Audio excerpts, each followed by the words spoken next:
சமூக வலைதளங்கள்ல சில விசமிகள் சிவபெருமான புகைக்கும் பழக்கமுடையவரா சித்தரிச்சு சில படங்களை வெளியிடுறாங்க. இந்த படங்களை மற்ற நாட்டினர் பார்த்தா என்ன நினைப்பாங்க? சிவபெருமான் புகைக்கும் பழக்கமுடையவர் தான் நினைப்பாங்க. அதாவது நமது கடவுளை நாமளே அசிங்கப்படுத்துற ஒரு வேலையை தான் நம்ம பண்ணிக்கிட்டு இருக்கோம். இது ஏன் இப்படி பண்றாங்கன்னா, இப்போ தங்களை ஒரு சிவனடியார்களா முன்னிறுத்துற இந்த அகோரிகளால தான் இந்த விஷயம் நடக்குது.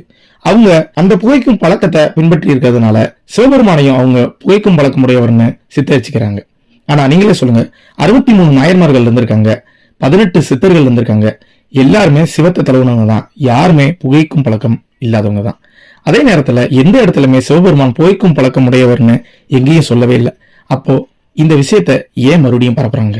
இன்னைக்கு இந்த விஷயத்த நம்ம எளிதா கடந்து போயிட்டோம்னா வரும் தலைமுறை சிவபெருமான் கஞ்சா புகைப்பாருன்னு நம்ம கிட்டக்கே சொல்லும் காலம் நிச்சயம் வரும். அதனால சிவத்தை உணர்வோம். இது ஒரு பெருவழி பாதை, இதுல நச்ச கலக்க வேண்டாம்.